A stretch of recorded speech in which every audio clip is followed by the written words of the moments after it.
एकोट एकोट जय मल्हार. श्री स्वामी समर्थ. नमस्कार स्वामी भक्तांनो. आज आम्ही तुम्हाला चंपाषष्ठीची पावन पुण्यवान अशी एक कथा सांगणार आहे. त्यामुळे या कथेकडे दुर्लक्ष करू नका. श्री खंडोबा हे महाराष्ट्राचे कुलदैवत आहे. मुखवेत्व करून महाराष्ट्र कर्नाटक राज्यात खंडोबांची जास्त उपासना केली जाते. खंडोबाचे नवरात्र हे मार्गशीर्ष शुद्ध प्रतिपदा ते मार्गशीर्ष शुद्ध षष्ठी असे 6 दिवस साजरे केले जातात. हा खरा षड उत्सव असतो. मार्गशीर्ष शुद्ध षष्ठी म्हणजे चंपाषष्ठी. या दिवशी खंडोबा ऋषींच्या विनंतीला मान देऊन मनी मलाचा वध करून लिंगदैव रूपाने प्रकट झाले. नवरात्रीचे 5 दिवस उपवास करून 6व्या दिवशी हा उपवास सोडला जातो. 6 दिवस देवापुढे नंदादीप ठेवतात. देवाला बेल, दवना, झेंडूची फुले फार प्रिय आहेत म्हणून हे आठवणीने वाहतात. खंडोबाच्या उपासनेत भंडारा फार महत्वाचा आहे. भंडारा म्हणजे हळदीची पूड. खंडोबाच्या कुलधर्मासाठी व चंपाषष्ठीच्या या दिवशी दही भात जोंधळे शिजवून मीठ घालतात. कणकेचा रेगाडा, वांग्याचं भरीत, कांद्याची पात, लसूण हे पदार्थ नैवेद्यात असतात. देवाला नैवेद्य समर्पण करण्यापूर्वी तळी भरण्याची विधी आहे.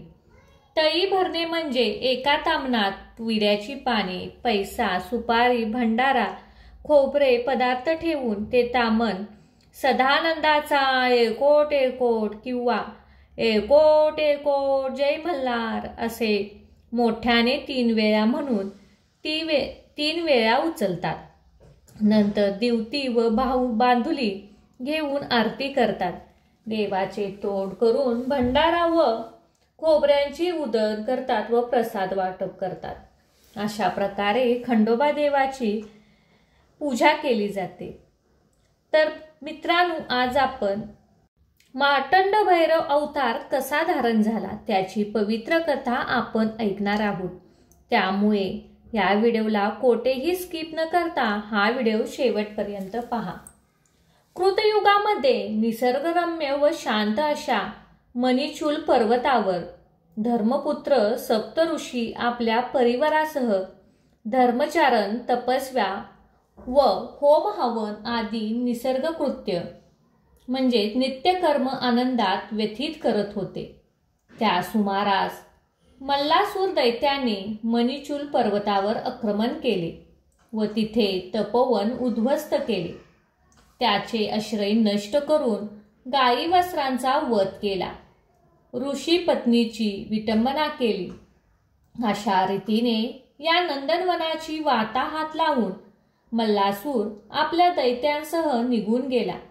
परंतु घडलेल्या प्रकाराने भयभीत झालेले ऋषीमुनी देवाचा धावा केला व नारद ऋषींच्या कथनाद्वारे दुर्वास शिष्य लवा ऋषींच्या आमंत्रित केलेल्या धवलगिरीच्या परिसरामध्ये आपल्या कुटुंबियांना सुरक्षित ठिकाणी ठेवून इंद्रदेवाकडे जाण्यास प्रस्थान केले. इंद्रदेव देवाकडे आपले दुःख व्यक्त करून अभय मागितला होता. तेव्हा द्रविडने मल्लासूर व मणिसूर दैत्य बांधवांना ब्रह्मदेवाकडून मिळालेल्या अजयत्वाच्या वरदानाने वृत्तांत कथन केला व आपली असमर्था प्रदर्शित केली. त्याचबरोबर वैकुंठामध्ये जाऊन विष्णूची मदत घेण्याची हे सुचवले. दुर्दैवाने विष्णूकडूनही नकार मिळाला. तदनंतर धर्मऋषी कैलासावर भगवान शंकर महादेवांची मदत घेण्यासाठी पोहोचले. ऋषीमुखातून मल्लासूर दैत्याचे दुर्वर्तन ऐकून भगवान शंकर क्रोधित झाले व त्यांनी आपली जटा आपटल्या. त्याचबरोबर त्या ऊर्जेतून एक महामारी उत्पन्न झाली.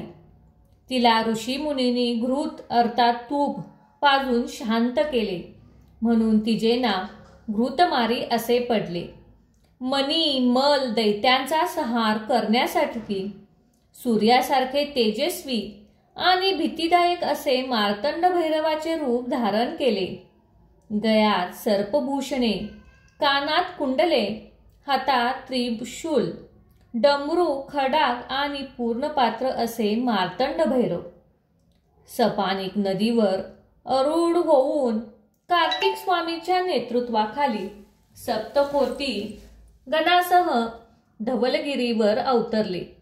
या ठिकाणी सैन्याची व्यवस्था लावून युद्धासाठी प्रस्थान केले, म्हणून हा परिसर प्रस्थापित म्हणून ओळखला जाऊ लागला.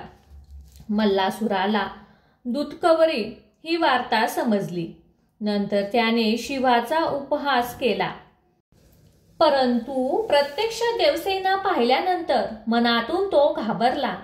त्याने आपले धुधर योद्धे व दैत्य सेनेसह युद्धासाठी सिद्धता केली. दोन्ही सैन्य समोरासमोर भिडताच घनघोर युद्धास सुरुवात झाली. मार्तंड भैरव देव सेनेने राक्षसाची आघाडीची फाळणी कापून काढताच मल्लासुराचे खडागदृष्ट नमक दैत्याला युद्धासाठी धाडले.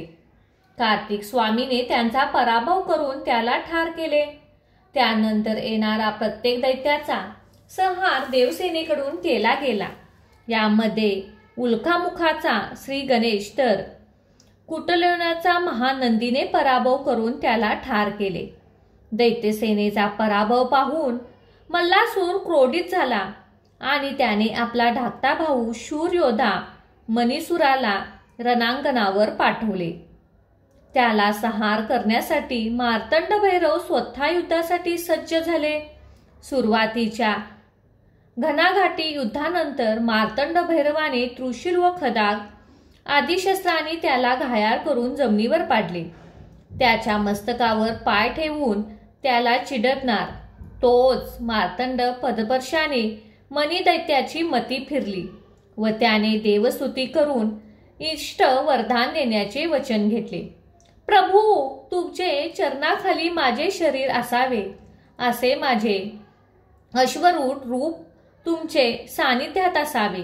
मणिसुराच्या भक्तीने संतुष्ट झालेले मार्तंड भैरवाने मल्लासुराला जीवदान देण्याचे ठरवले आणि त्यास युद्धापासून पराभूत करण्यासाठी श्री विष्णूंच्या मध्यस्थी करण्यास सांगितली.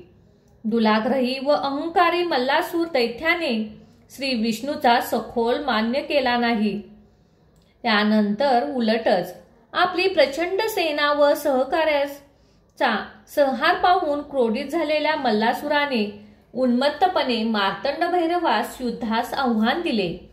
त्यानंतर देवसेनेतर्फे घृतमारी युद्धामध्ये उतरली. हा महाभयंकर शक्तीने दैत्य सेना सुरुवातीला तीव्र आवेग कमी झाला. त्याचबरोबर मार्तंड भैरव स्वतः युद्धामध्ये उतरले. मल्लासुराशी सर्व शस्त्र व अस्त्रांचा महायुद्ध झाले. बराच वेळ चाललेल्या युद्धामध्ये कोणीही माघार घेत नव्हते. पराक्रमी मल्लासुराने आपले सर्व कौशल्य पणाला लावले, पण त्याचा काही उपयोग झाला नाही. शेवटी मार्तंड भैरवाने खडाग हाती घेतले. त्याचा घाव वर्मी घातला व मल्लासुराला भूमीवर पाडले. आपला अंतकाळ जवळ आल्याचे पाहून मार्तंड भैरवाने त्याने चरण धरले व देवस्तुती करू लागला. त्याचबरोबर श्रेष्ठ अशी मानसपूजाही आरंभली. या सर्व प्रकाराने मार्तंड भैरव मनी संतोषले व त्यांनी वरदान मागण्यास सांगितले.